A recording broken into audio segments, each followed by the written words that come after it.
బిలాము మరియు గాడిద. రహదారిపై జరిగినటువంటి ఒక అద్భుతమైన సన్నివేశం ఇది.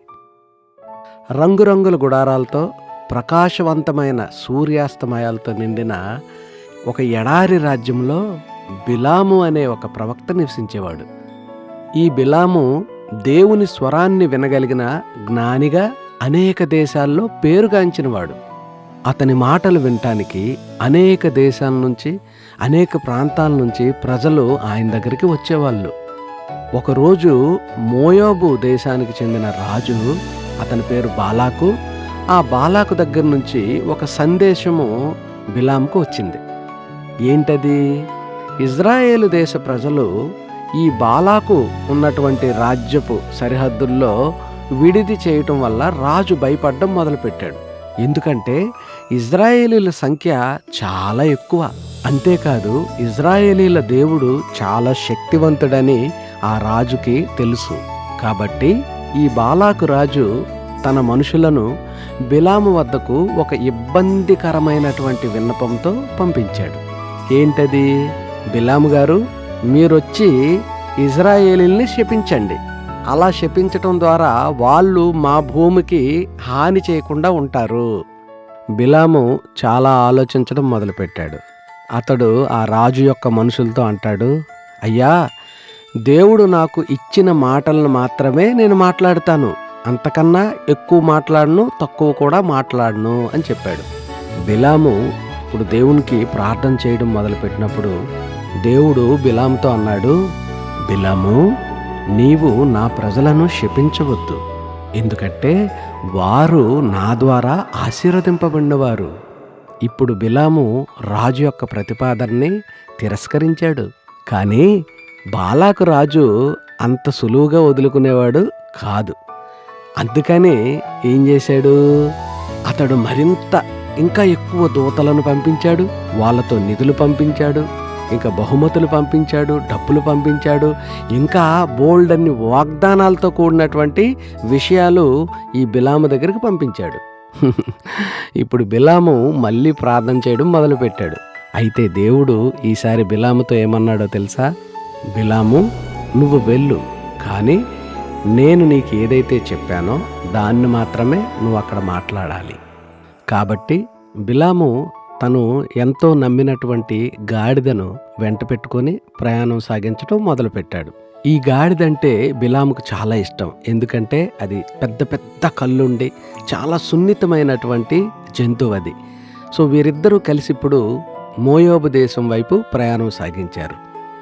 కానీ మార్గ మధ్యంలో ఏదో ఒక అసాధారణమైంది జరగడం మొదలుపెట్టింది. ద్రాక్ష తోటల గోడల మధ్యలోంచి వాళ్ళు ఒక ఇరుకైన మార్గంలో వెళ్తుండగా ఈ గాడిద ఒక్కసారిగా ఆగిపోయింది. దాని చెవులు నిక్కబొడుచుకున్నాయి, దాని కళ్ళు పెద్దవైపోయినాయి, అది వనకటం మొదలుపెట్టింది. కానీ బిలాముకు ఏం జరుగుతుందో ఏమీ తెలియట్లేదు. రా, పద, నడు అంటూ కోపంగా అరిచాడు. కానీ ఈ గాడిద కదలటానికి ఇష్టపడట్లా. ఇప్పుడు బిలాము ఆ గాడిదని చిన్నగా కొట్టడం మొదలుపెట్టాడు. అయినా సరే అది కదలట్లేదు. ఎలా ఒకలాగా దాన్ని లాక్కుంటూ వెళ్తే అది పొలంలోకి పారిపోయింది. బిలాముకు చాలా కోపం వచ్చింది. ఏ గాడిద, ఈ రోజు నీకేమైందే అని మళ్ళీ కొట్టడం మొదలుపెట్టాడు. మూడోసారి రహదారి చాలా ఇరుగ్గా ఉంది, నడవటానికి కూడా చోట్లేదు. ఒక్కసారిగా ఈ గాడిద బిలాము కింద కూలిపోయిందంతే.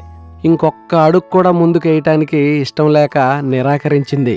ఇంకా బిలాము తట్టుకోలేక మళ్ళీ ఈ గాడిదను కొట్టడానికి చెయ్యిట్లా పైకెత్తాడు.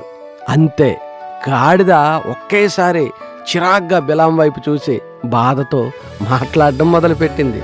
ఏమందో తెలుసా? అయ్యా, నన్నెందుకు కొడుతున్నావు? ఎప్పుడు నేను నీ మాట వినకుండా ఉన్నానా అని అనగానే బిలాము గడ్డగట్టుకుపోయాడు. అతని కళ్ళు పెద్దవి అయిపోయినాయి. లేదు లేదు లేదు, నువ్వెప్పుడూ నమ్మకంగానే ఉన్నావు, కానీ నువ్వెందుకు కదలటం లేదు అని బిలాము గాడిదతో మాట్లాడడం మొదలుపెట్టాడు. అయితే గాడిద సమాధానం చెప్పేలోపే ఆకాశం నుండి ఒక ప్రకాశవంతమైన వెలుగు వచ్చింది. దేవుడు బిలాము కళ్ళు తెరిచాడు. ఇప్పుడు గాడిద మొదటి నుంచి ఏదైతే చూస్తుందో ఒక్కసారిగా బిలాముకు కూడా కనిపించింది. యెహోవా దూత ఒక మెరిసే ఖడ్గంతో రహదారిలో నిలబడి ఉన్నాడు. దూత రెక్కలు అగ్నిలా ప్రకాశిస్తున్నాయి. అతని ముఖం మెరుపులా ఉంది. బిలాము భయపడి సాష్టాంగపడ్డాడు. దూత గంభీరమైన స్వరంతో మాట్లాడుతుంది. నీ గాడిదను ఈ 3 సార్లు ఎందుకు కొట్టావు? నీ ప్రయాణం నాకు ఇష్టం లేదు కాబట్టి నేను నీ మార్గంలో నిలబడ్డాను. ఆ గాడిద ఆగి ఉండకపోతే నేను నిన్ను చంపేసేవాడిని. కానీ నీ ప్రాణాలను ఆ గాడిదే కాపాడింది. బిలాము గుండె వణికిపోయింది. అతడు కృతజ్ఞతతో కన్నీళ్లతో ఆ గాడిదను చూడడం మొదలుపెట్టాడు. నేను పాపం చేశాను, ఆ గాడిద చూడగలిగింది, నేను చూడలేకపోయాను, నన్ను క్షమించు అని వేడుకోవడం మొదలుపెట్టాడు. ఇప్పుడు దూత తన ఖడ్గాన్ని కిందకి దించాడు. బాలాకు పంపిన మనుషులతో వెళ్ళు, కానీ దేవుడు నీకిచ్చే మాటలు మాత్రమే మాట్లాడు అని చెప్పి దూత మాయమైపోయాడు. ఇప్పుడు బిలాము ఆ గాడిద యొక్క మెడను సున్నితంగా నిమురుతూ అంటాడు, నువ్వు చాలా ధైర్యవంతురాలైన నమ్మకమైన గాడిదవు అని మెల్లగా చెప్పాడు. నేను అర్థం చేసుకోలేనప్పుడు నువ్వు నన్ను కాపాడావు, థ్యాంక్ యూ అని చెప్పాడు. బిలాము నిజం గ్రహించినందుకు ఆ గాడిద గర్వంగా సకిలించింది. ఇలా వారు ప్రవక్త మరియు గాడిదలా కాకుండా స్నేహితులుగా కలిసి ప్రయాణం కొనసాగించారు. ఇప్పుడు బిలాము హృదయము మరింత జ్ఞానవంతమైంది. అతని కళ్ళు దేవదూతలకు మాత్రమే కాకుండా తనను రక్షించిన వినయపూర్వకమైనటువంటి జంతువు యొక్క విశ్వాసానికి కూడా తెరుచుకున్నాయి. ఈ కథలో నీతి ఏంటంటే, కొన్నిసార్లు చిన్న చిన్న స్వరాలు కూడా పెద్ద నిజాలను చూస్తాయి. వినండి, సహనంగా ఉండండి. దేవుడు ఒక సాధారణ గాడిదను కూడా మనల్ని నడిపించడానికి, మనల్ని రక్షించడానికి ఉపయోగించగలడని నమ్మండి. ఆయన యొక్క మాటకు విధేయులుగా ఉండండి. ఆమేన్.